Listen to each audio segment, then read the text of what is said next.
And I tried hard to be proud of my service, but all I could feel was shame. And racism could no longer mask the reality of the occupation. These were people, these were human beings.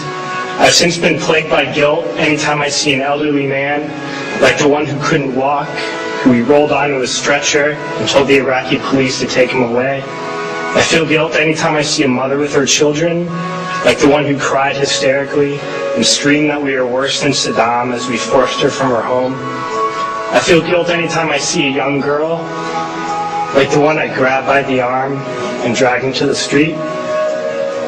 We were told we were fighting terrorists. The real terrorist was me, and the real terrorism is this occupation. Racism within the military has long been an important tool to justify the destruction and occupation of another country. It has long been used to justify the killing, subjugation, and torture of another people. Racism is a vital weapon employed by this government.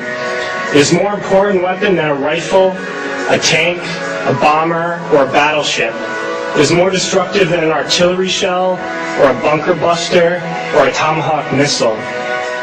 While all those weapons are created and owned by this government, they are harmless without people willing to use them. Those who send us to war do not have to pull a trigger or lob a mortar round. They do not have to fight the war, they merely have to sell the war. They need a public who is willing to send their soldiers into harm's way.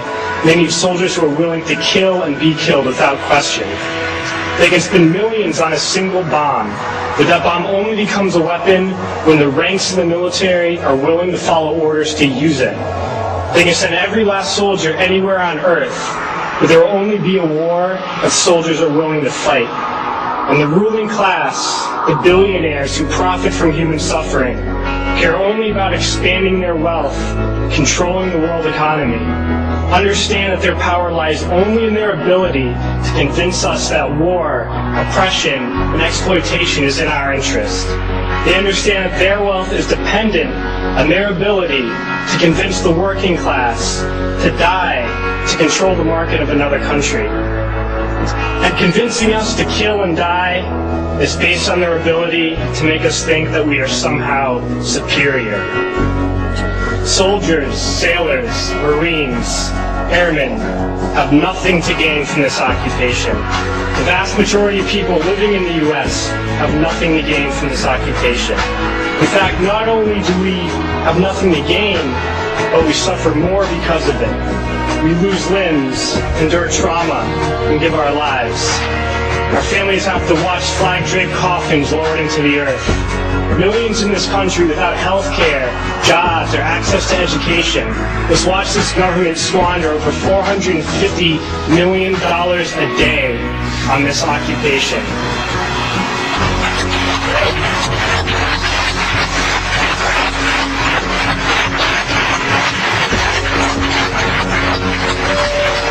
Poor and working people in this country are sent to kill poor and working people in another country to make the rich richer.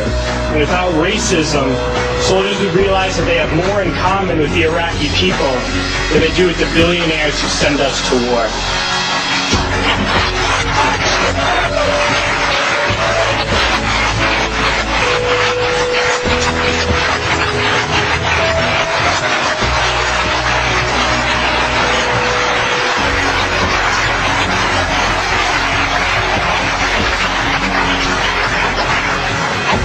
I threw families onto the street in Iraq, only to come home and find families thrown onto the street in this country, in this tragic and unnecessary foreclosure crisis.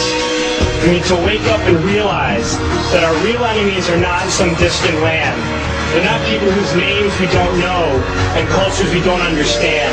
The enemy is people we know very well and people we can identify. The enemy is a system that wages war when it's profitable.